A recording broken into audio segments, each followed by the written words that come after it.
기도하겠습니다. 귀하신 하나님 아버지,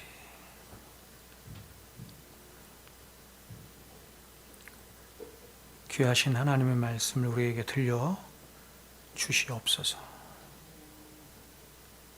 마음을 열어서 하나님, 이 귀하고 복되신 하나님의 말씀을 바로 잘 알아들을 수 있도록 살아계신 성령 하나님께서 역사하여 주시옵소서.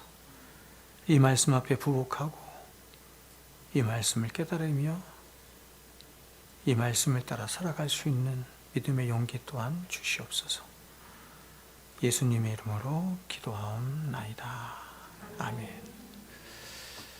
자, 우리가 지난 시간에 십계명 서론 이제 3시간에 걸쳐서 발표해봤는데, 십계명 서론을 우리가 공부하니까 나는 너를 애굽 땅 종되었던 집에서 인도하여 낸 내 하나님 여호와니라. 이 말씀이 좀 다르게 보이죠? 그래서 이 말씀이 다르게 보이고, 이 말씀 때문에 있게 된 하나님의 말씀, 그것이 바로 십계명입니다. 십계명. 자,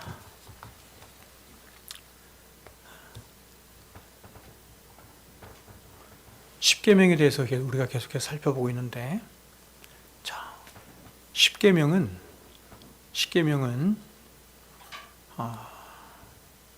한마디로 말하면, 쉽게 말하면 이런 뜻입니다. 인생에 대한 매뉴얼이다, 이렇게 말할 수 있습니다. 인생 매뉴얼. 자, 우리가 물건을 사면 그 물건에 대한 매뉴얼이 함께 따라오죠. 이 물건은 이렇게 사용하십시오. 그렇죠? 자동차에도 텔레비전에도 어떤 물건이든지 그 물건을 가장 잘 사용하고 바르게 사용할 수 있도록 그 물건을 만든 사람이 매뉴얼을 함께 넣어서 동봉해서 이렇게 우리에게 줍니다. 마찬가지로 우리 인생도 하나님이 당신의 형상을 따라 빚어 만드신 하나님의 최고의 걸작품이죠. 최고의 걸작품이기 때문에 하나님은 이런 우리 인생이 절대로 실패치 않고, 우리 인생이 하나님께서 창조하신 목적에서 벗어나지 않는, 하나님이 보실 때 가장 아름답고 가장 가치 있는 삶이 되도록 하나님이 하나님 앞에서 우리 인생이 어떻게 살아야 하는지, 또 어떻게 사는 것이 가장 하나님 앞에 사람답게 살고 가치 있게 살 수 있는 것인지, 하나님이 우리를 창조하신 후에 우리 인생 매뉴얼을 이렇게 주신 거예요. 그것이 바로 율법이고 십계명이라고 할 수 있습니다. 그런데 이 십계명은 제가 지난 시간에도 여러분에게 말씀을 드린 것처럼 하나님께서 그냥 아무렇게나 생각 없이 뜻없이 그렇게 주신 것이 아니라 하나님이 생각하시는 그 중요한 가치와 또한 중요성과 그런 것을 따라서 하나님이 1계명부터 10계명까지를 주신 거예요. 즉 10계명은 10가지 모든 계명이 어떻게 하면 우리가 하나님 앞에 사람답게 살 수 있는가 하는 것을 말씀해 주는 너무나 가치 있고 다 중요한 계명입니다. 그렇지만 그 모든 계명들에도 큰 것이 있고 작은 것이 있는 거예요.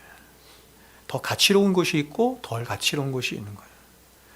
더 중요한 것이 있고 덜 중요한 것이 있는 거예요. 그래서 하나님께서 그것을 가치로운 순서에 따라서 혹은 중요한 순서에 따라서 하나님께서 10계명을 1계명부터 이렇게 쭉 주신 것입니다. 그래서 이 10계명을 중요성을 따라서 순위적으로 보면 우리 인생에 가장 크고 중요한 것이 무엇인가? 뭐가 제일 중요해요? 하나님이 제일 중요합니다. 하나님이 제일 중요해요. 얼마나 하나님이 절대적으로 중요한가 하면 1계명부터 10계명 중에서 무려 1계명부터 4계명까지 4계명이 하나님에 관한 계명이에요. 하나님에 관한 계명. 우리가 인생을 살아가면서 다른 것은 다 잃어버려도 절대로 잃어버리지 말아야 할 것, 하나님입니다. 하나님. 하나님을 잃어버리면 다 잃어버리는 것입니다. 두 번째로 중요한 게 뭐냐면 사람입니다. 사람. 그래서 사람에 관한 계명을 중간에 배치를 하는 거예요. 사람에 관한 계명. 마지막 세 번째로 중요한 게 뭐냐면 이것도 물론 중요합니다. 이것도 물론 가치롭습니다. 그러나 상대적으로 하나님과 사람에 비해서 덜 중요한 것이 있어요. 그게 뭐냐면 재물이나 다른 피조물입니다. 재물이나 다른 피조물 이렇게 말할 수 있습니다. 그런데 죄가 이 세상에 들어오면서 이 순서가 이렇게 거꾸로 된 겁니다. 이 순서가 이렇게 역전이 된 거죠. 즉 사람들 안에 죄로 말미암은 인생의 우선순위에 대한 가치의 전도가 일어난 거예요. 가치, 어떤 것을 가치롭게 여기는 것에 대한 전도가 일어났다. 어떤 가치의 전도가 일어났냐면 바로 사람들은 자신의 인생의 가장 최우선순위에 하나님을 두지 못하고 물질을 두고 쾌락을 두며 그 다음으로 사람을 두고 마지막에 가장 영광스러우시고 가치로우신 하나님을 마지막에 두는 그런 어리석음과 패역함을 갖게 된 것입니다.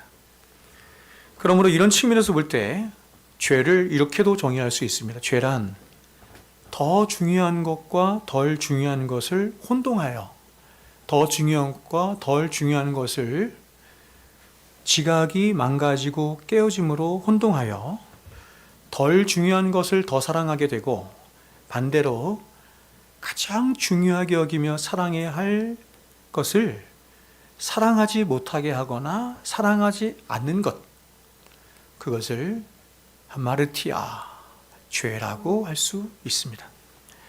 그래서 성경이 말씀하는 죄라고 하는 것은 사람을 이렇게 말할 수 있죠. 물질 중심으로 살게 하거나 혹은 사람 중심으로 살게 하는 모든 것을 죄라고 하는 거예요.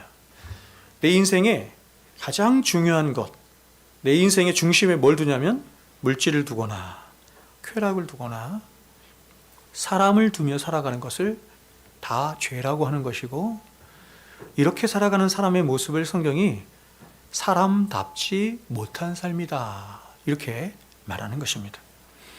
이것을 반대로 말하면 하나님을 자신의 인생의 최우선순위에 놓고 하나님 중심으로 그 하나님을 사랑함으로 사람도 사랑하고 이 세상도 다스려 나갈 때 성경은 그러한 인간의 삶을 사람다운 삶이다 이렇게 말하는 것입니다.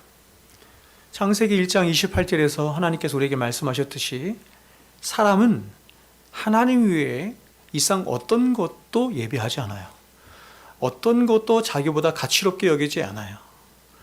하나님을 제외한 세상의 모든 것은 자기보다 우선순위가 밀려있는 것이기 때문에 세상에 있는 모든 것은 사람이 하나님의 주권을 가지고 다스리고 통치하는 거예요.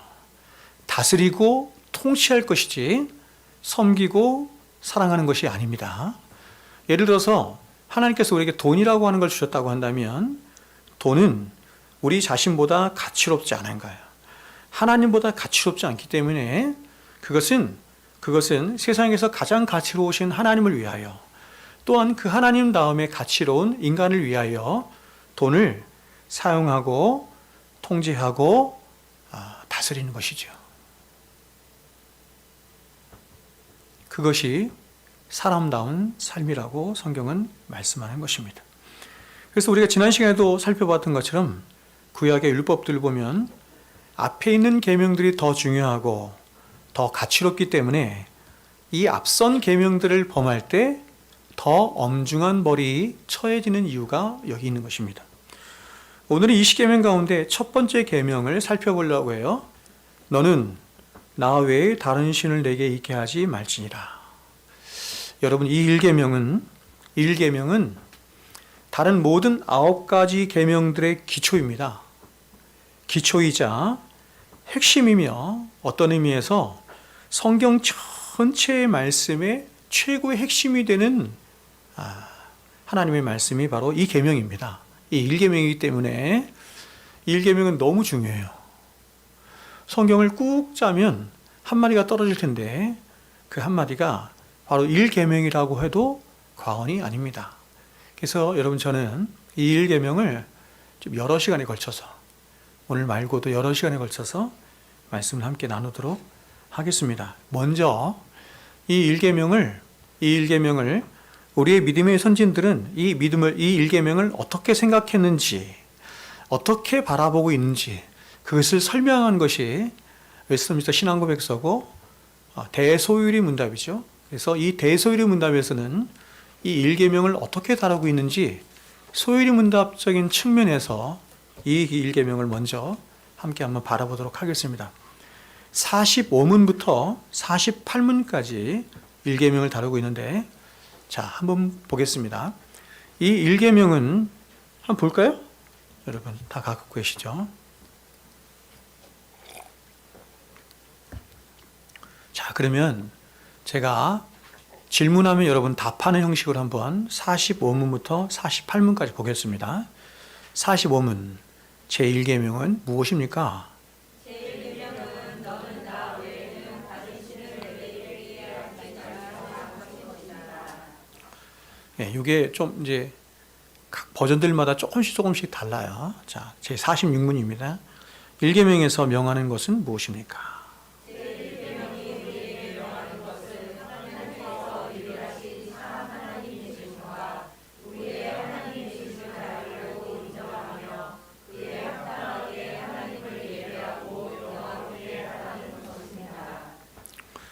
자, 47문입니다. 제1계명에서 금하는 것이 무엇입니까? 제1계명이 금하는 것은 참 하나님을 하나님으로 또 우리 하나님으로 인정하지 않거나 예배하지 않거나 영화롭게 하지 않는 것이며 오직 그에게만 드려야 할 예배와 영광을 하는 자에게 드리는 것이다. 네, 48문입니다. 제1계명에 나 외에는 이라는 말씀이 우리에게 특별히 교훈한 것이 무엇입니까?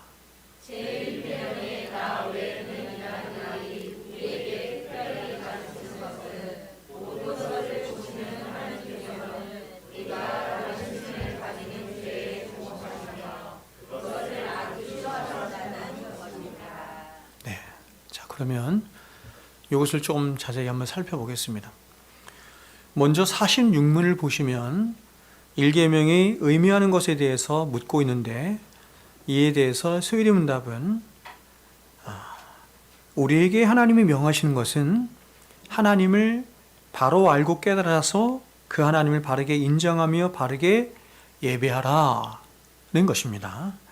쉽게 말해서 하나님께서 창조하신 인간이 가진 가장 본질적인 본분은 뭐냐면 하나님을 예배하는 것과 하나님을 찬송하는 것에 있는데 하나님께 영광을 돌리는 것이 있는데 그래서 이사야 43장에서 말하잖아요. 그죠? 하나님의 찬송을 위함이라 이렇게 말을 하잖아요. 그런데 그 하나님을 저와 여러분이 바르게 예배하고 바르게 찬송하고 바르게 영광 돌리는 삶을 살기 위해서는 전제가 되는 게 있다는 거예요. 전제. 그게 뭐냐면 하나님을 알아야 된다는 것입니다. 하나님을 아는데 어떻게 알아야 되냐면 하나님을 바르게 알아야 돼요. 바르게. 너무너무 중요합니다. 예, 아까 우리 집사님 기도하신 것처럼 오늘날 사람들이 하나님을 안다고 하는데 바르게 몰라요. 바르게 아는 게 너무 중요한 거예요. 그래서 소유문답에서 이 바르게 하나님을 아는 것, 이 바르게라고 하는 말을 굉장히 강조해서 말하는 겁니다. 그러니까 여러분 하나님을 먼저 알고 깨닫는 일이 있어야 우리가 하나님을 우리의 중심으로부터 그 하나님을 모셔드리죠. 그렇죠? 모셔드린다는 얘기는 뭐냐면 그 하나님을 나의 주인으로 모신다 이런 뜻이에요. 주인으로. 하나님을 알고 깨달아야 하나님을 아는 지식이 있어야 그 지식으로 말미암아 지금까지는 내가 나의 인생의 주인이었었는데 그런데 이제 그 하나님을 나의 인생의 주인으로 모시고 산다 이런 얘기예요. 그래서 그 하나님을 나의 인생의 주인으로 모시고 사는 일이 있어야 그때 비로소 우리는 하나님이 우리의 인생을 창조하신 그 목적대로 하나님을 영화롭게 하며 하나님을 즐거워하며 하나님께 영광 돌리는 삶을 살 수 있다. 이렇게 말하는 거예요. 순서지요. 지식, 그분을 받아들임, 그렇죠? 그분을 모셔드림, 그리고 영광 돌림 이렇게 되는 거예요.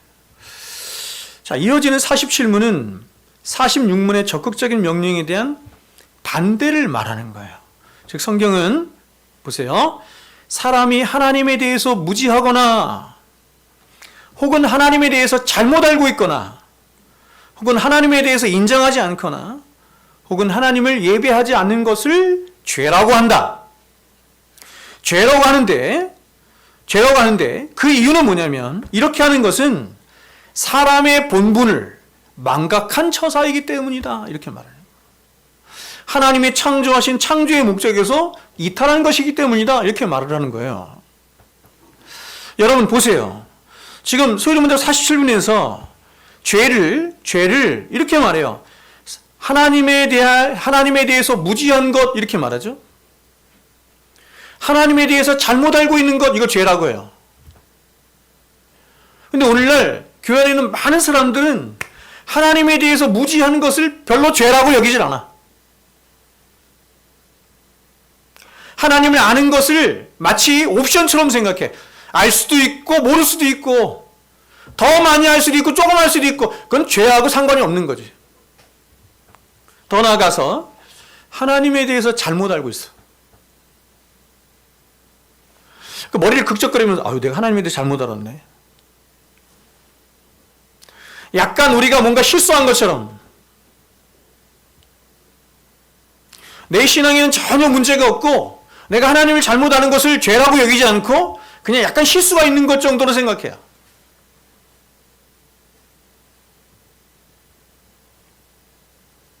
그래서 사람들이 생각을 하는 거예요. 이런 생각들이 있기 때문에 교회가 다 그 교회고 그 교회가 그 교회지.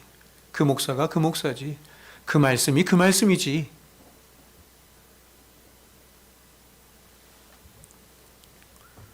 마지막으로 48문은 특별히 나 외에는 이라는 말의 의미에 대해 설명하는데 여기서 나 외에는 이라는 말을 다른 말로 이렇게 번역할 수 있어요. 내 앞에서 이렇게 번역할 수 있어요.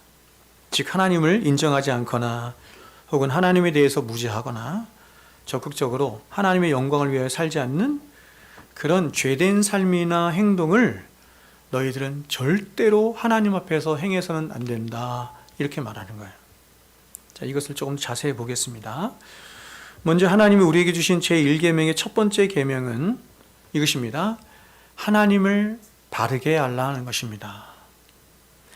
우리의 인생의 최고의 목적이 뭐냐면 우리의 인생의 최고의 목적이 하나님을 아는 것에 있다는 것입니다. 그래서 우리가 웨스트민스터 소요문답에서 보면 사람의 제일 된 목적을 웨스트민스터 신앙고백서에서는 하나님을 영화롭게 하며 영원토록 그분을 즐거워하는 것이다. 이렇게 말을 했는데 이것을 칼빈은 조금 다르게 얘기했어요. 칼빈의 기독교 강해에서는 뭐라고 했냐면 하나님을 아는 것이다. 그래서 그가 만든 제네바 요리문답서 제1번에도 사람의 제일 된 목적은 하나님을 아는 것이다. 이렇게 말한 거예요.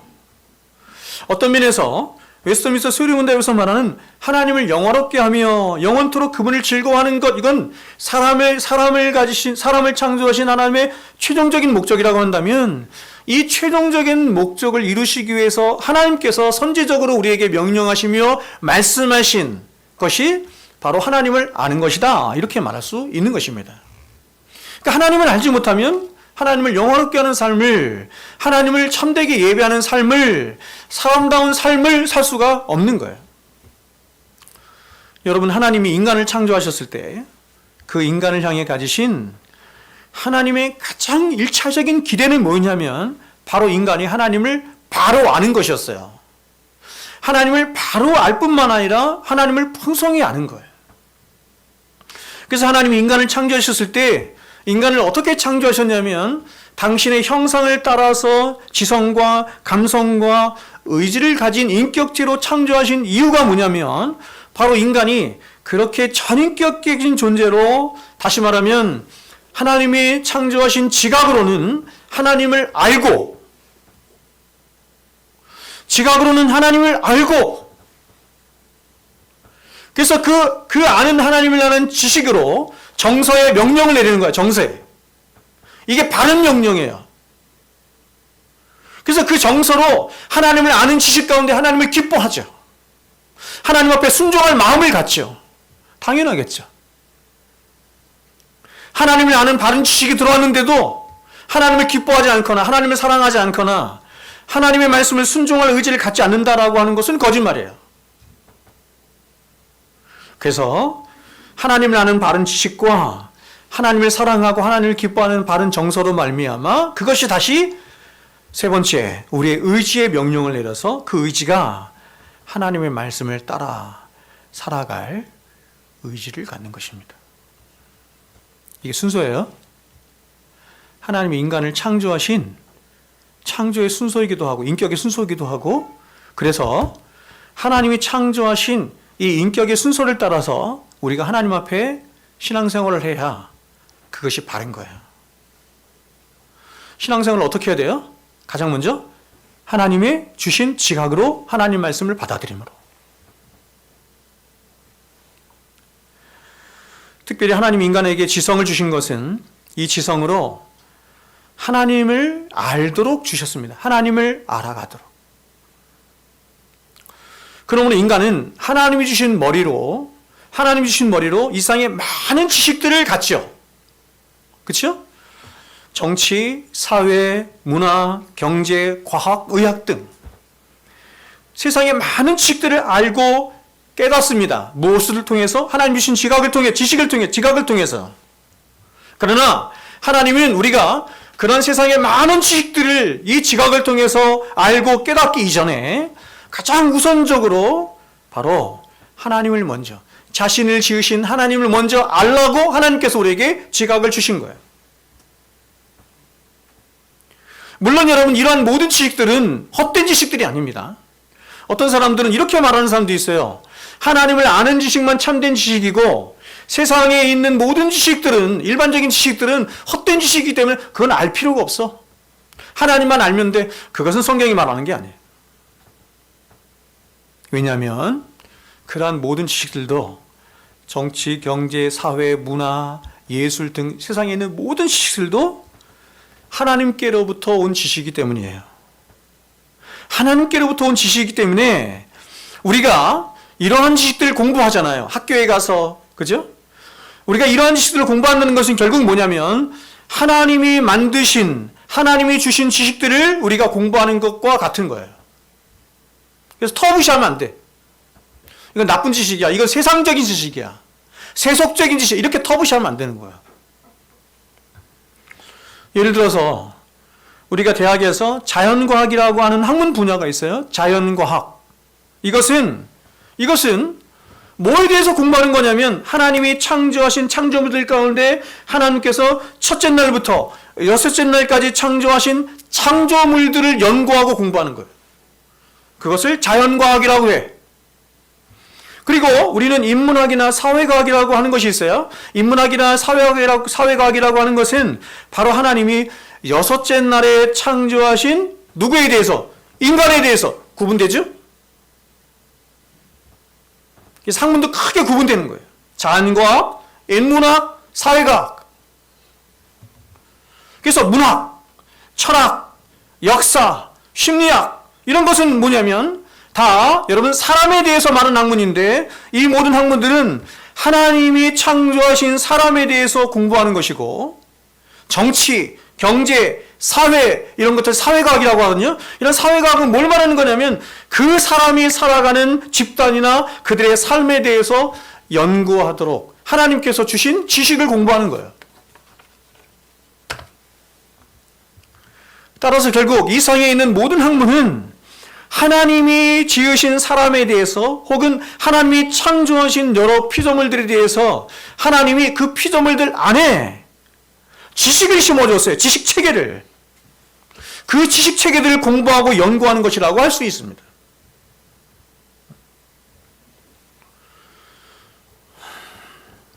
그러므로 여러분, 우리는 물론 하나님께서 이 세상 속에 피조물 속에 심어 놓으신 그 피조물에 대한, 그리고 우리 자신에 대한 지식들을 알고 연구하고 공부하는 것도 물론 너무너무 중요하겠지만, 그러나 가장 중요한 건 뭐냐면 나를 만드시고 나를 창조하신 하나님을 아는 거예요. 하나님을 모르고서야 어떻게 나를 알 수 있으며, 하나님을 모르고서야 어떻게 세상 만물을 알 수 있으며. 그래서 우리가 지금 기독교 강요를 하고 있지만, 기독교 강요 제1권 1장 1절에서 칼빈이 제일 먼저 말하는 것이 뭐냐면, 하나님을 아는 지식과 우리 자신을 아는 지식, 이걸 이중지식이라 그래요. 이것을 가장 먼저 말하는 거예요. 그리고 이 두 가지 지식을 가지고 기독교 강요 전체를 이끌어가는 거예요.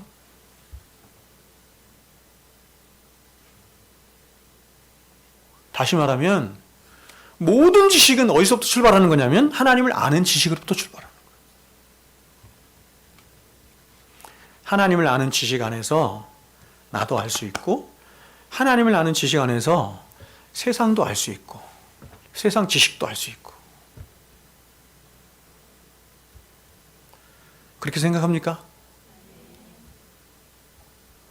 그러니까 제가 여러분 이것을 크게 경험했던 때가 언제냐면 대학교 다닐 때, 그리고 특별히 신학대학원을 졸업하고 신학에 대해서 깊이 공부하고 연구할 때 이걸 경험했어요. 뭘 경험했냐면, 하나님을 아는 지식이 제 인격 안에서 이렇게 끌어올려지니까 다른 모든 지식들이 함께 끌어올려지는 것을 경험했어요. 지식의 으뜸이야. 하나님을 아는 지식. 그러니까 여러분이 여러분의 자녀들을 바르게 그렇게 지도하고 성장시키길 원한다면 하나님을 아는 지식을 가르쳐야 돼요. 제가 여러분 그 유아 세례 받는 사람들에게 항상 하는 말이 있죠. 항상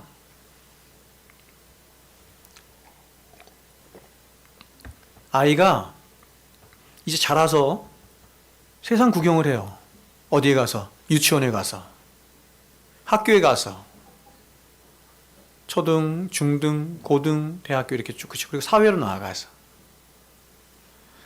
사람이 가정을 떠나서 이제 사회로 나가서, 유치원부터 시작해서 초등학교, 중학교, 고등학교, 대학교, 사회에 나가서 많은 지식들을 배우는데, 그 많은 지식들 중에 하나님을 가르쳐 주는 데는 하나도 없어. 학교에 가면 하나님 가르쳐 줍니까? 내가 누구인지에 대한 바른 지식 가르쳐 줘요? 없어요, 여러분. 사회에 나가면, 대학 가면 그래요? 안 그래요. 그래서 하나님은 이 아이가 유치원으로, 초등학교로 나가기 이전에 가정 안에서 부모로부터 이 세상에 가장 중요하고 본질적인 지식을 가르침 받기를 원하시는 거예요. 누구로부터? 부모로부터. 근데 이 부모로부터 이 지식을 받아야 되는데 부모가 잘 못하네. 그래서 하나님이 세우신 게 교회야. 교회는 2차야. 그래서 2차. 1차는 가정이에요. 그래서 여러분, 세상에서 가장 중요한 지식이 하나님을 아는 지식이고, 그 다음에 나를 아는 지식이고, 세 번째가 세상을 아는 지식이에요. 하나님이 누구신가? 내가 누구인가? 세상이 어떤 세상인가? 근데 이것을 가르쳐 주는 데는 세상에 아무데도 없어요. 가정과 교회밖에 없어요.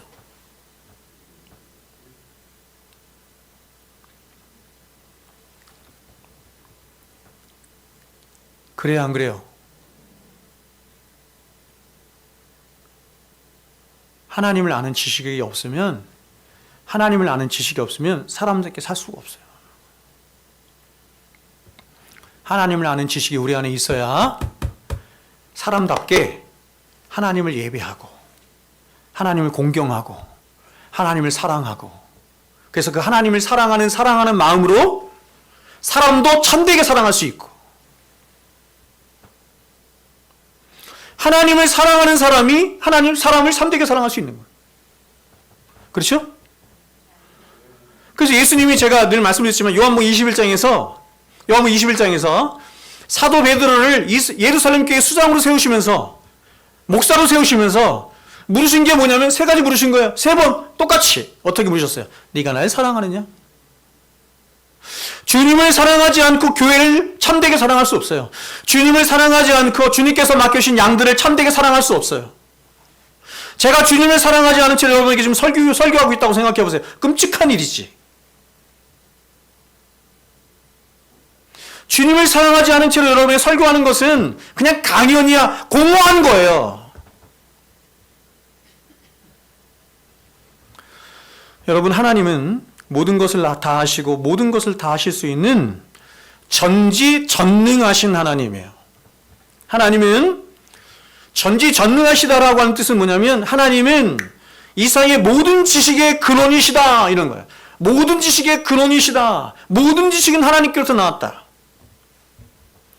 하나님은 모든 인간들의 속까지, 마음속까지 다 꿰뚫어 보시는 하나님이시고 또한 하나님께서 말씀하신 그 모든 말씀은 다 이루어져요. 이게 전지전능한 하나님이야. 그러므로 모든 것을 다 하시고 모든 것을 다 하실 수 있는 그런 전지전능하신 하나님이 하시는 모든 말씀은 그 자체로 절대로 그 말씀이 변개되거나 포기되거나 실패되지 않아요. 반드시 그 말씀하신 대로 이루어져요. 왜냐하면 그 말씀은 보세요. 하나님의 말씀은 하나님과 절대로 이렇게 분리되지 않아요. 하나님이 그냥 하나님 말씀이야. 그래서 하나님이 말씀하시는 건 뭐냐면 하나님의 성품과 하나님의 능력과 하나님의 은혜가 다 담겨져서 나가는 말씀이에요. 그래서 이사야 55장에서 말한 것처럼 하나님이 말씀하시면 그 말씀 안에는 하나님의 능력과 하나님의 지식과 하나님의 권능과 하나님의 성품이 다 담겨져 있기 때문에 그 뜻을 그대로 이루는 거예요. 그 뜻을. 그래서 이런 하나님의 말씀을 절대로 변개할 수 없는 말씀이다. 그래서 성경이 진리의 말씀 이렇게 말하는 거야. 진리의 말씀. 그래서 예수님이 요한복음에서 이렇게 말씀하신 거예요. 이렇게 말씀하죠. 대지상자 기도에서 교회들을 위하여 기도하시면서 하나님이 교회를 위하여 하나님 앞에 기도하는데 이렇게 기도하세요. 아버지, 우리들을 말하는 거야. 진리로 거룩하게 하옵소서. 아버지의 말씀은 진리이니이다. 여러분,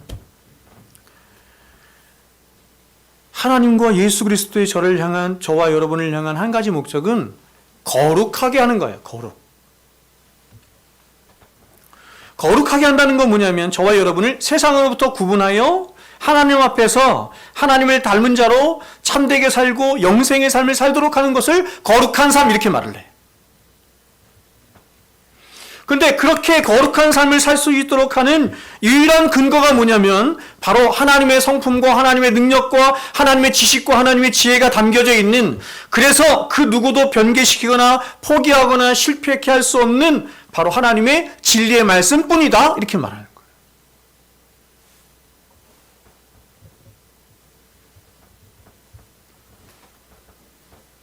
교회가 하나님의 교회를 세우신 목적은 교회를 통해서 여러분을 거룩에 이르도록 하는 거예요. 여러분들을 구원할 뿐만 아니라 이걸 1차적인 거룩이라고 하는데 여러분들을 거룩하게 할 뿐만 아니라 구원받은 백성이 되게 할 뿐만 아니라 여러분들을 진짜 하나님 백성다운 사람으로 이렇게 변화시켜 나가는 거예요. 그걸 거룩한 삶이라고 그래요. 내가 거룩하니 너희도 거룩하지. 근데 하나님이 이 모든 일들을 오직 한 가지만 갖고 하세요. 한 가지로만. 다른 방법으로 안 하세요. 다른 방법으로 한다라고 누군가 얘기한다면 그건 이단이에요.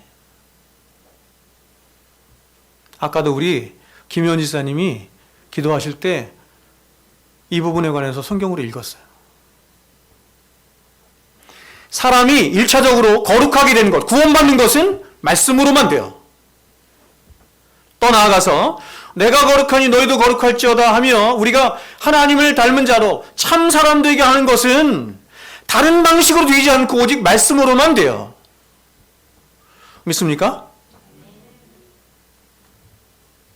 그래서 성경은 바로 이렇게 하나님이 하신 말씀을 따라 순종하며 살아가는 것을 성도의 믿음 이렇게 얘기해요. 성도의 믿음.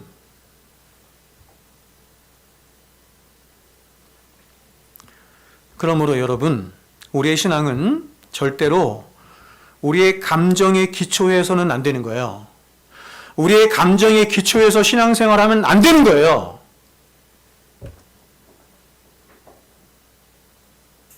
제가 교회를 개척하고 지금까지 오면서 제 가장 어려운 것 중에 하나가 이거 같아요.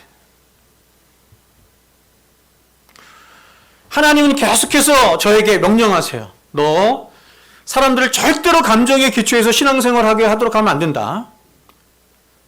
내가 사람을 창조한 것은 지정의의 순서를 따라 창조했어. 나는 사람을 오직 말씀으로만 창조했고 말씀으로만 구원했고 말씀으로만 변화시켜 나가. 그러니 너도 말씀으로만 저들을 거룩하게 해야 돼. 이렇게 말씀하시는데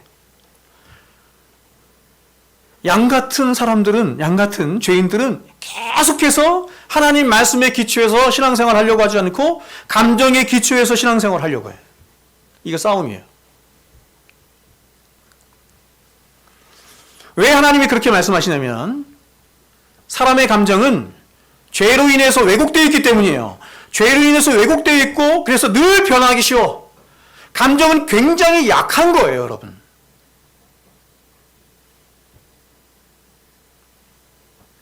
그렇기 때문에 우리의 신앙을 감정에 기초해서 하면 안 되고 우리의 신앙 또한 감정에 기초해서 하면 그 신앙은 쉽게 흔들리고 언제든지 왜곡될 위험이 있는 거야.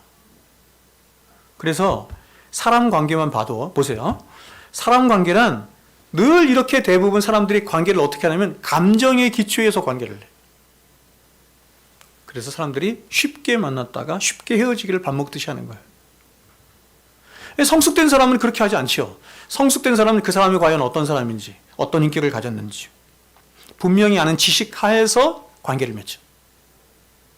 성숙되지 않은 어린아이들 한번 보세요. 성숙되지 않은 어린아이들. 어린아이들은 인격이 아직 성숙하게 형성되지 못했기 때문에 언제는 이렇습니다. 서로 좋아서 어쩔 줄을 몰라 하다가 그죠? 집에 데리고 오잖아요. 아빠, 나의 베스트 프렌드야. 최고 친한 친구야. 근데 그 다음날 우리 사랑이가 와서 뭐라고 하냐면 아빠 나랑 걔랑 절교했어.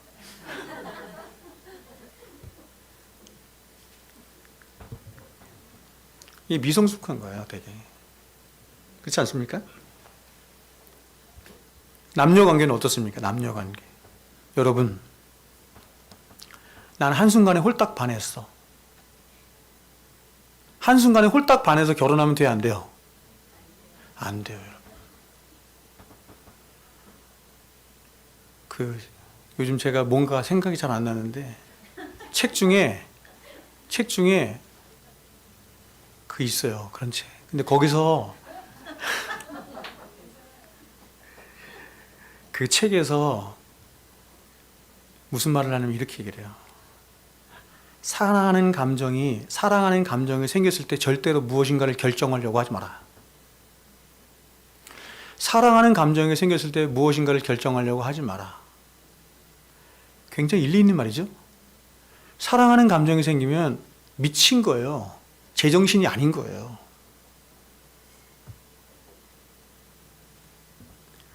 남녀 관계를 보세요. 두 사람이 그렇게 죽고 못 살다가도 감정이 한번 상하게 되면 언제든지 원수가 되고 남이 될 수 있는 관계가 바로 남녀 관계입니다.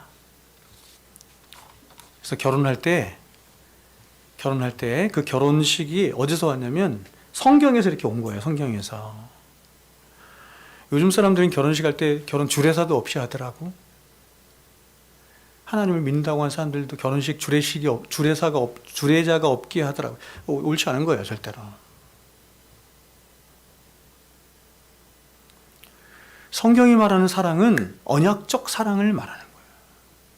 그렇죠? 그래서 언약적 사랑을 말할 때 결혼식에서 언약적 사랑을 말할 때 이렇게 가잖아요. 건강할 때든지, 그렇죠? 아플 때든지, 부할 때든지, 가난할 때든지, 언제든지 어떻게 사랑해요? 하나님이 우리를 사랑하신 그 사랑처럼 서로를 사랑하는 거예요. 하나님 우리를 그렇게 사랑하시죠. 근데 에로스의 사랑은 어떤 사랑이냐면 감정적인 사랑이에요. 이기적인 사랑이에요. 자기중심적인 사랑이에요. 그래서 감정이 사라지면 사랑도 없다 이렇게 말하는 거예요. 그래서 여러분 세상이 이렇게 타락을 했기 때문에 오늘 동거 문화가 유행하죠. 동거 문화. 우리나라도 굉장히 동거 문화가 지금 점점 유행하고 있는 것 같은데 제가 20년 전에 TV를 통해서 봤어요. 20년 전에, 지금도 아닌 게 20년 전에 TV를 통해서 본 것은 프랑스의 동거 문화에 대해서 나오더라고요. 프랑스 사람들은 동거를 해요. 결혼보다 동거를 훨씬 많이 하는데 동거 비율이 얼마나 되냐면 거의 한 60% 이상 된다고 합니다.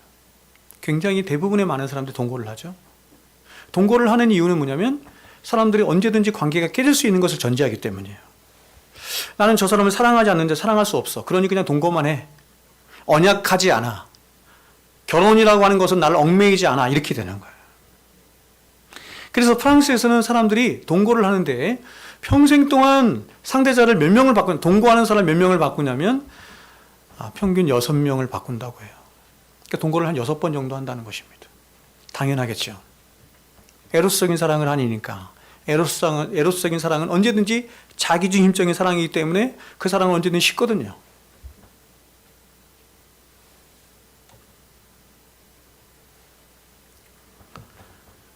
그러므로 여러분, 우리의 신앙은 하나님을 아는 참된 지식으로 해야 되는 거예요. 우리의 신앙은 하나님의 말씀에 기초한 하나님의 하나님 되심을 바르게 알고 인정하는 그 바른 지식으로부터 시작해야 하는 것입니다. 그것을 기초로 해야 하는 것입니다. 그래서 호세아 선지자가 하나님을 떠난 이스라엘 백성들 향해서 그들의 신앙 회복을 위해서 외쳤어요. 뭐라고 외쳤어요? 여호와를 알자, 힘써 여호와를 알자, 이렇게 외친 것입니다. 즉 호세아는 이스라엘의 모든 죄가 무엇으로부터 시작됐냐면 그것은 그들이 하나님을 아는 지식을 버린 것으로부터 시작되었다 이렇게 말한 거예요. 그래서 호세아 선지자가 하나님이 뭐라고 말씀하냐면 이스라엘 백성을 향해서 너희가 나를 아는 지식을 버려 이렇게 말해요. 너희가 나를 버렸다 이렇게 말하지 않고 너희가 나를 아는 지식을 버림으로 나도 너를 버려 이렇게 말해요. 그래서 호세아 선지자가 말하기를 너희가 다시 치료받고 고침받고 회복받을 수 있는 길은 오직 하나뿐인데 그것은 하나님을 아는 지식을 다시 회복하는 거야 이렇게 말해요. 그래서 여러분 성경이 죄에 대해서 말할 때 죄의 가장 근본적인 죄를 뭐라고 얘기하냐면 무지라고 말하는 거야. 무지. 그래서 여러분 저는 사람들을 뭘로 많이 이해를 하려고 하냐면 무지로 이해를 하려고 해요. 왜 저 사람 저렇게 행동할까? 왜 저렇게 나쁜 행동을 할까? 모르기 때문이다.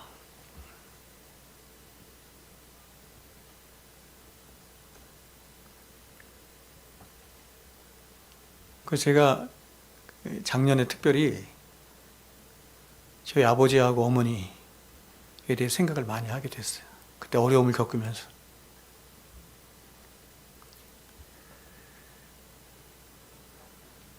그러면서 제가 생각하게 된 것 중에 하나가 뭐냐면 무지죠, 무지.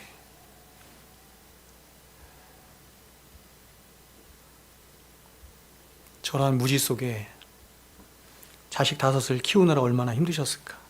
인생을 살아가기가 얼마나 힘드셨을까? 하는 생각이 들더라고. 사람의 모든 잘못된 행동과 모든 죄는 인간의 무지로부터 오는 것이고 또한 인간의 교만으로부터 오는 거예요. 교만은 왜 생겼냐면 무지 때문이에요. 하나님을 아는데 사람이 교만하다 불가능해요.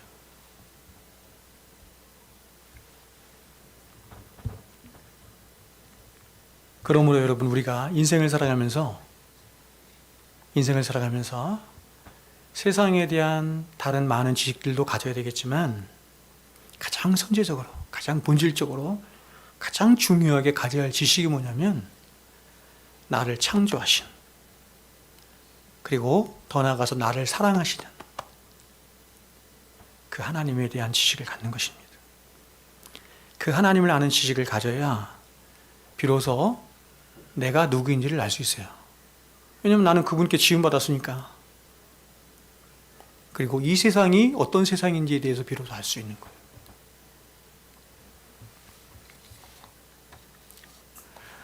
그러면 여러분, 우리가 하나님께 영광을 돌린다라고 할 때 하나님께 마땅히 돌려드려야 할 영광은 어떤 영광을 말하는 것일까요? 자, 여러분, 이 세상에는 수많은 권위와 권세들이 있습니다. 그래서 집에 가면 부모님이라고 하는 권위를 가지신 분이 있고, 학교에 가면 선생님들, 그리고 교장 선생님이라고 하는 권위를 가지신 분이 있고, 또 시에 가면 시장이라고 하는 권위를 가진 사람이 있고, 회사에 가면 사장이라고 하는 권위를 가진 사람이 있고, 나라에는 장관들, 대통령 같은 권위들도 있는 것입니다. 교회에 오면 목사라고 하는 권위를 가진 사람도 있는 거예요. 그러나 그들이 가진 모든 권위와 권세들은 다 하나님께로부터 빌려온 권위들이에요. 하나님께서 잠시 빌려주신 권위들이에요. 하나님이 잠시 맡겨주신 권위들이에요. 여러분, 이 권위라고 하는 말을 조금 제가 다른 말로 좀 바꿔서 얘기해 볼게요. 이 정확하게 일치되는 말은 아니지만 영광이에요, 영광. 하나님께서 자신의 권위를 혹은 자신의 영광을 이렇게 피조물에게 잠시 빌려주신 거예요. 사람에게만 빌려준 것이 아니라 모든 피조물에게 잠시 빌려준 거예요. 그래서 여러분, 우리를 뭐라 그래? 성경이 하나님께 내가 주인이 아니고 하나님께서 모든 것을 빌려 쓰는 자다. 그래서 뭐라 그래요? 청지기, 이렇게 말하는 거예요. 청지기.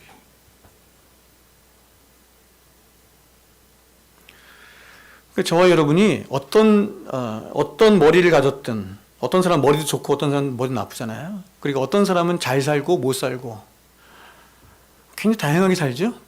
근데 그런 것들에 대해서 우리가 자랑하는 것은 바보 같은 거예요. 왜냐하면 하나님께서 이렇게 주신 거라니까, 잠시 맡겨주신 거예요. 그런 걸 가지고 어떻게 하나님을 공경하며 하나님을 경외하며 하나님을 사랑하며 더 나아가서 이웃을 사랑하며 살아가는가 하는 것을 보는 거예요. 그걸 달란트라 그래.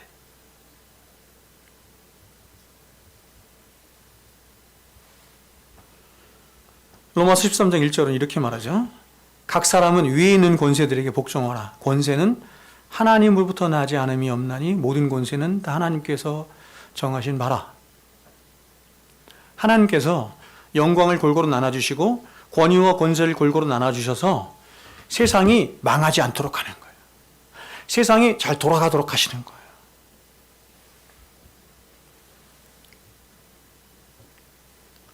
여기서 우리가 알 수 있는 가장 중요한 사실 하나는 이것입니다. 결국 이 세상의 모든 권위와 권세는 결국 하나님께 속한 권위이고 권세이고 영광이 있기 때문에 결국 이 세상의 최종적이고 궁극적인 주권자이자 심판자는 누구냐면 하나님이세요. 다 빌려온 거야. 만약에 그 권세가 그들의 것이라고 한다면, 그 영광이 그들의 것이라고 한다면 그렇지 않죠. 그러나 모든 권세와 권위와 영광이 하나님의 것이기 때문에 최종적인 심판자가 누구냐면 하나님이신 거예요. 그러므로 여러분, 저와 여러분이 평소에는 하나님이 부여해 주신 세상 권세와 법에 잘 따르고 순종해야 합니다. 그렇게 말하잖아요. 아까 로마 13장 1절에서. 그러나 때로 그러한 세상의 권세와 법이 하나님의 법인 말씀에 위배되거나 거스르게 되면 우리는 어떻게 해야 돼요? 상위법에 순종해야죠. 상위법 누군데요? 하나님의 법.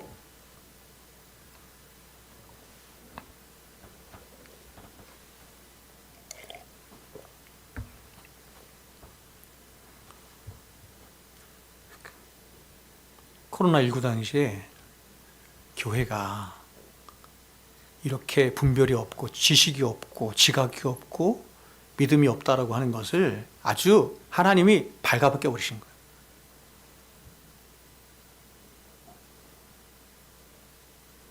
제가 그 당시에 교회에서 내장을 우리 교회의 입장을 써서 내장을 제가 붙여놨어요.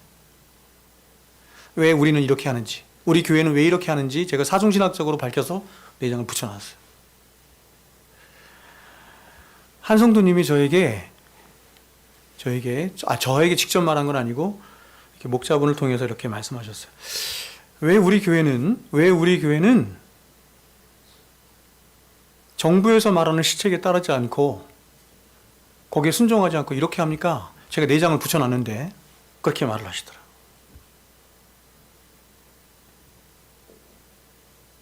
여러분, 저는 정부를 존중해요. 나라의 법을 대단히 존중합니다. 하나님이 세우신 권위이기 때문에 그래요. 그러나 때로는 그 모든 법 위에 하나님의 법이 있기 때문에 하나님의 법에 그것이 위배될 때는 저는 순종할 수 없어요.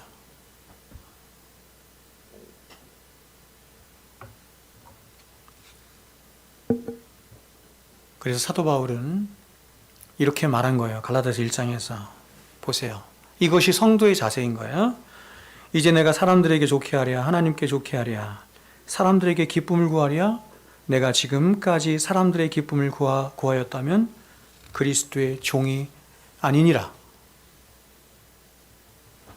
교회의 최종적인 권세는 누구에게 있어요?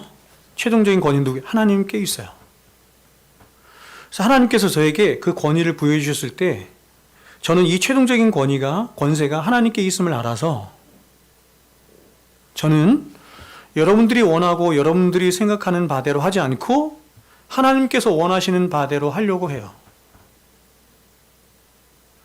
우리에게 운영위원이 있지만 운영위원들이 그렇게 해주길 바라요. 우리가 다니엘서를 보면 성경에 나와 있는 모든 믿음의 사람들이 그렇게 살았지만 다니엘서를 보면 다니엘의 세 친구가 나오죠. 사드락, 메삭, 아벳느고. 이게 이방 신상의 이름을 딴 거거든요. 이게 바벨론식 이름이에요. 사드락, 라쿠라고 하는 신이 있어요. 메삭, 그렇죠? 이게 삭도 마찬가지고 아벳느고, 느고라는 신이 있어요. 이 사람들이 믿음의 사람들이었는데 가장 절체절명의 순간 앞에 오게 됐습니다.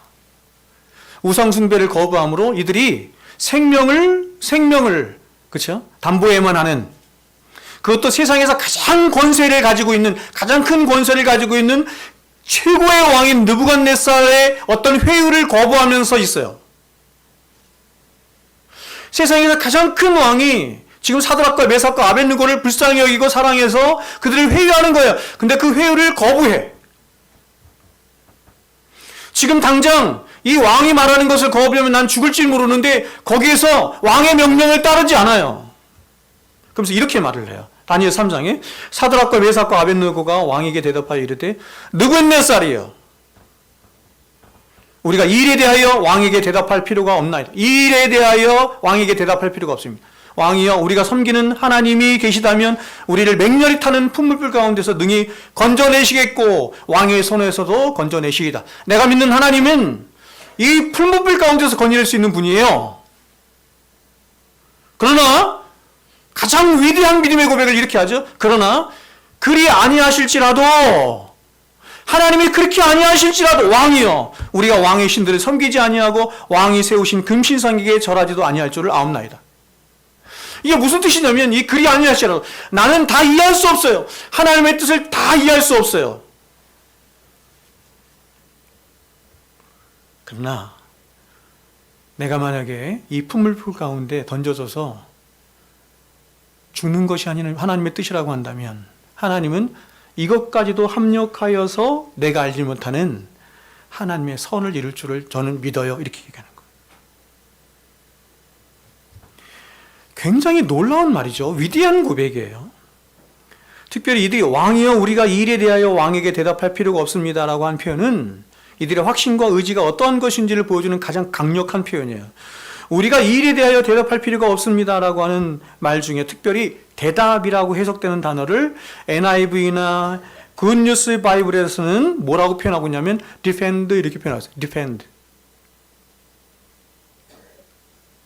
이렇게 표현해요. We do not need to defend. We will not try to defend. 무슨 뜻인지 아시겠죠?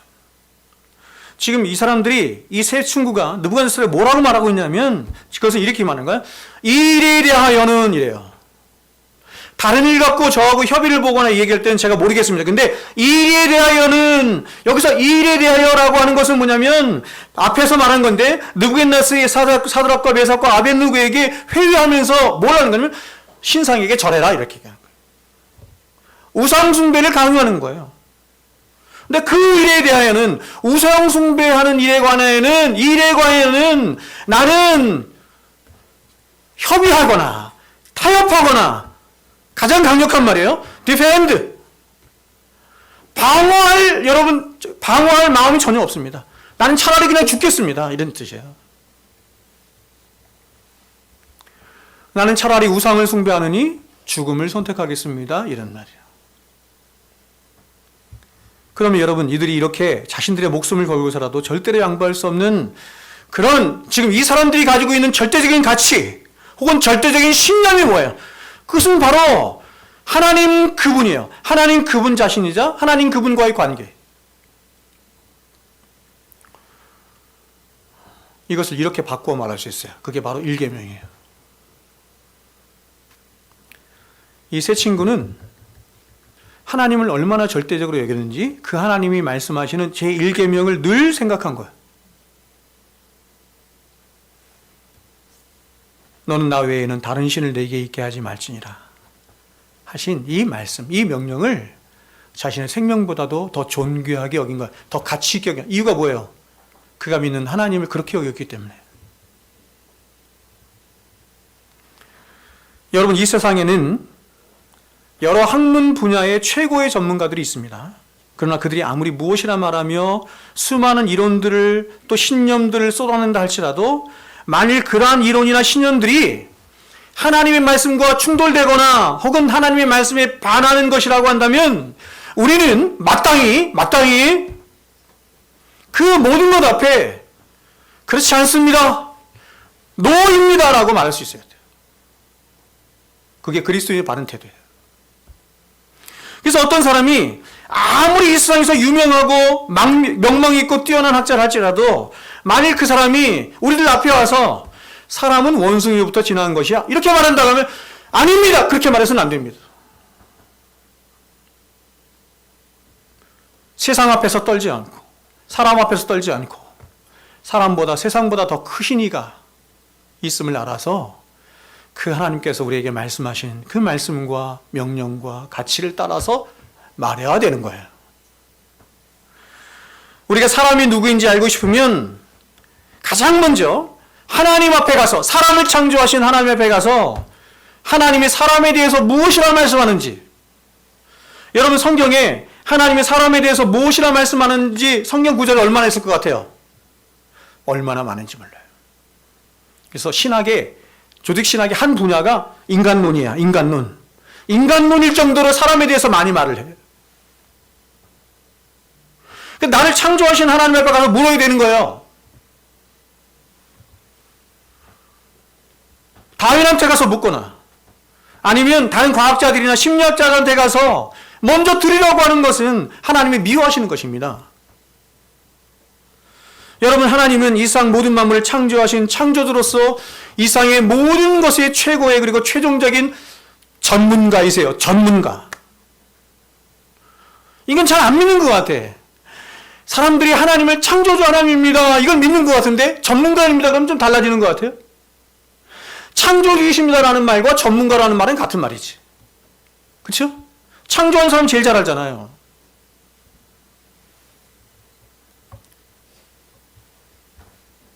그러므로 우리는 이 세상의 전문가예요. 물론 우리는 이 세상의 전문가에 가서도 물어봐야 돼요. 왜냐하면 이 세상의 전문가들이 가지고 있는 지식들도 제가 아까 말씀드린 것처럼 하나님이 주신 지식이기 때문에 그래요. 그러나 더 근본적이고 더 본질적인 지식은 누구에게 있어요? 하나님께 있어. 그래서 하나님에게 가서 물어봐야 돼. 정치, 경제, 사회 다 좋습니다. 교육 다 좋아요. 이 모든 것들의 최고의 전문가는 누구냐면 하나님이세요. 그래서 그 하나님이 말씀하시는 그 지식, 본질적인 지식을 가지고 피조물들을 바라보고 해석하는 거예요. 창조주이신 하나님이 주신 지식을 가지고 피조물들을 바라보는 거예요. 피조물들 누구예요? 인간 혹은 다른 피조물들.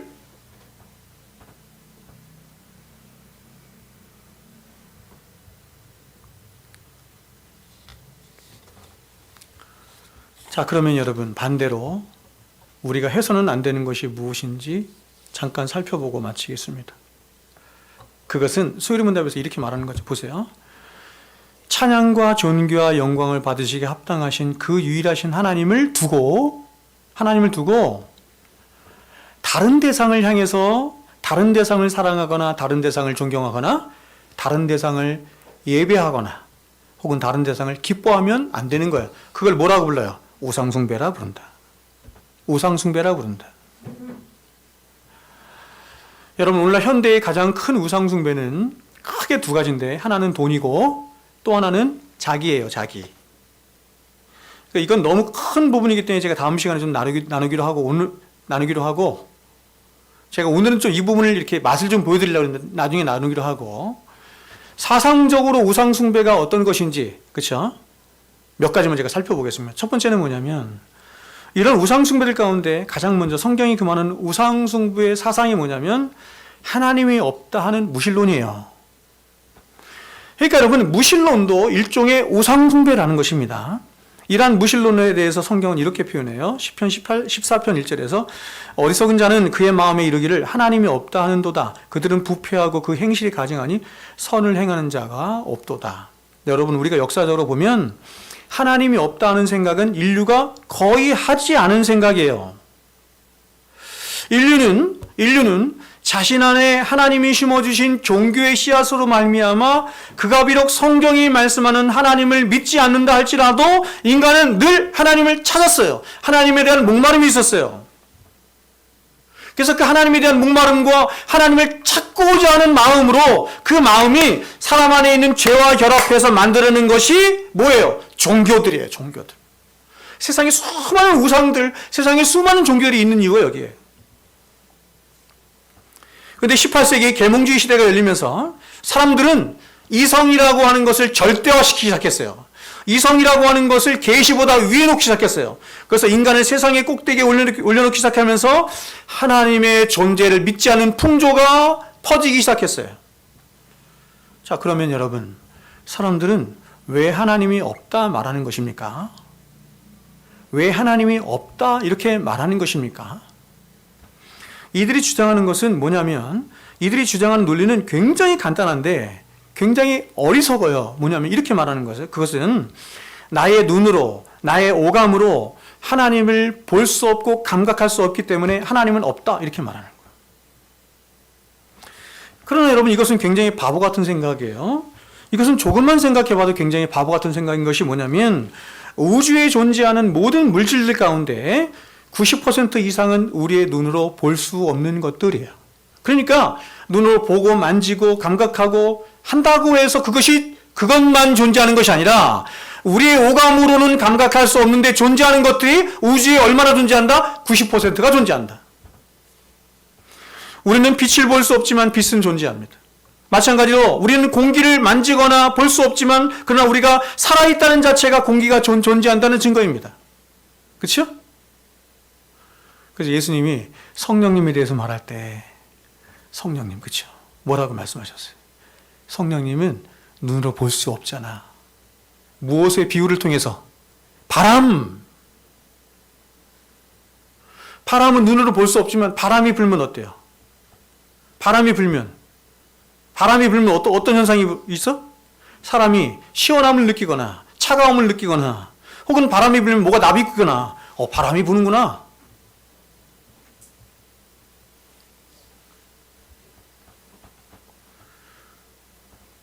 더 나아가서 여러분, 제가 여러분에게 여러 번 말씀드리는 거지만 이 세상은 물질로만 된 세상이 아니에요. 물질적인 세상만 존재하는 게 아니에요. 정신적인 세계도 존재하고 더 나아가서 영적인 세계도 존재. 사람들은 하나님이 창조하신 태양 하나를 똑바로 쳐다보지 못하면서 그렇게 태양을 지으시고 태양과 비교할 수 없을 만큼 찬란히 빛나시는 그런 빛이신 하나님을 어떻게 볼 수 있다는 말입니까? 성경에 의하면, 그래서 성경은 하나님을 이렇게 표현한 거예요. 하나님을 소리문답 1번에서 첫 번째에서 하나님을 뭐라고 표현했어요? 하나님을 영이신 하나님 이렇게 말해요. 영이신 하나님. 여러분, 영이신 하나님이라고 하는 말의 가장 근본적인 뜻은 뭐냐면, 영이신 하나님은 우리와 같은 물질이 아니시다 이런 뜻이에요. 물질이 아니기 때문에 볼 수 없죠. 물질로 된 이 세상을 하나님, 영이신 하나님은 물질로 된 이 세상을 어떻게 한다? 초월하여 계신다. 이 세상 너머에 계시는 하나님이시다. 그걸 다른 말로 얘기해봐요. 무슨 하나님이에요? 창조주 하나님이시다 이런 뜻이죠. 세상 너머에 계셔서, 너머에 계시나 그 세상 모든 만물 안에 계셔서 그 모든 만물을 지배하시고 통제하시고 다스시며 통치하시는 창조주 하나님이시다. 이게 영이신 하나님이에요. 그러니 여러분, 그 영이신 하나님을 보여달라. 바보 같은 거예요. 영이신 하나님은 어떻게 감각한다고요? 영으로 감각하는.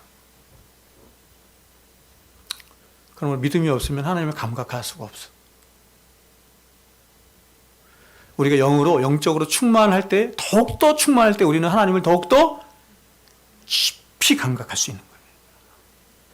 그렇죠? 2분만 더 보겠습니다. 두 번째, 불가지론이 있어요. 불가지론. 불가지론이 뭔지 아세요? 불가지론인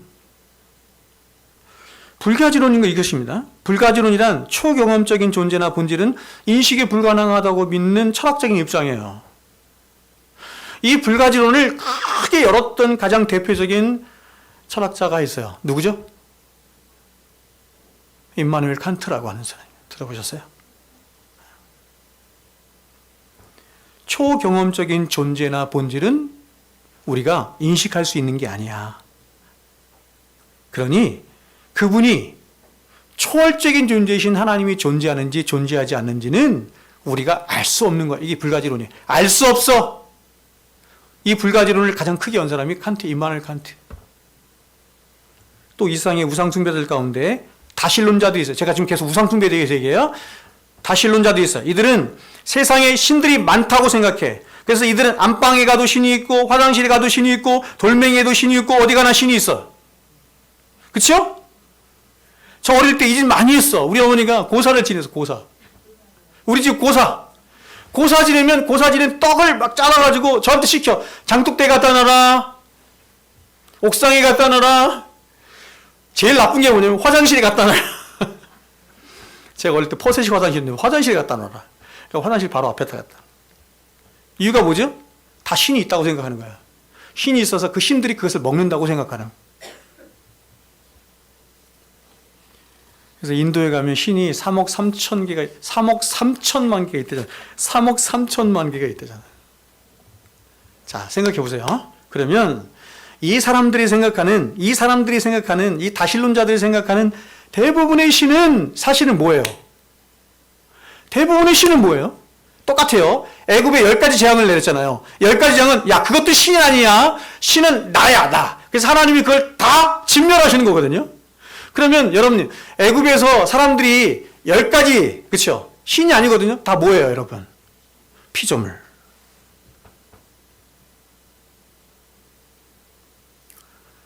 사람들이 3억 3천만 개가 있든 뭐 10억 개가 있든 사람들은 대부분 다 신을 어디에서 유출하냐면 피조물에서 유출해내는 거예요. 그걸 신이라고 생각하는 거예요. 사람이 사람다운 것은 자 제가 이신론 범신론 등등 있지만 말씀 맺겠습니다. 보세요. 사람이 사람답게 사는 것은 자신의 위치를 지키는 거예요. 위치. 자신의 위치가 어디예요? 하나님 다음이네? 하나님 다음이지만 자신은 뭐예요? 피조물. 여러분 이 균형을 아시겠어요? 인간은 하나님 다음으로 너무너무 존귀해. 얼마나 존귀하냐면 하나님이 창조하신 세상에 있는 모든 피조물들을 다스리고 향유할 수 있는 권세까지 갖고 있을 만큼 너무나 존귀한 존재야. 그럼에도 불구하고 사람은 뭐예요? 하나님 앞에 피조물. 사람은 하나님 외에 세상의 다른 어떤 것도 신처럼 섬기지 않아요. 피조물을 신처럼 섬기지 않아. 사람 섬기지 않아요. 사람 피조물이니까. 짐승 섬기지 않아. 해와 달 섬기지 않아. 하나님이 주신 게 있어요. 하나님이 주신 거. 돈 섬기지 않아. 하나님이 주신 거 있어요. 자식 섬기지 않아. 신처럼. 하나님 우리에게 주신 거 있어요. 너무 많잖아요. 그럼 다 피조물이라니까요. 섬기지 않아. 우리가 유일하게 섬기고 예배할 대상은 누구다? 하나님이시다. 기도하겠습니다.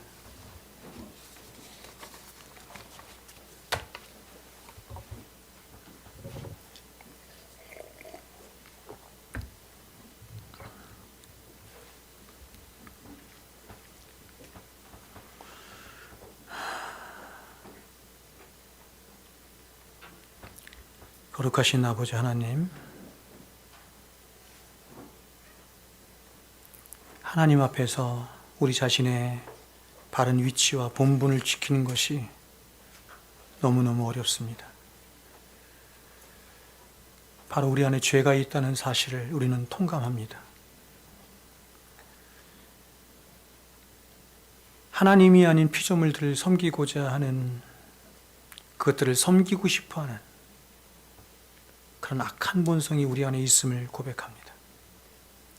그러나 우리가 유일하게 섬기고 사랑하고 경외하며 예배해야 할 분은 오직 하나님 한 분이신 줄로 믿습니다. 우리에게 주신 너무나 좋은 것들, 많은 것들이 있지만 그 모든 것들은 다 피조물일 뿐인 것입니다. 그러한 것들의 마음을 빼앗기지 않게 도와주시고, 그런 것들을 섬기거나 사랑하지 않게 도와주시고, 그런 것들을 사랑하되 그런 것을 아끼되 또 그런 것을 다스리고 통치하되 하나님을 섬기고 사랑하는 그 마음 안에서, 하나님을 경외하는 마음 안에서 그런 것들을 바라보고 이해하고 해석하고 다스리며 통치하며 사용하며 살아가는 사랑샘교회 모든 백성들 될 수 있도록 우리에게 큰 믿음 또 큰 지식 허락하여 주시옵소서. 이제는 우리 구주 예수 그리스도의 은혜와 하나님 아버지의 사랑하심과 성령님의 교통 충만하심의 역사가 이제로부터 영원토록 우리와 항상 함께 있을지어다.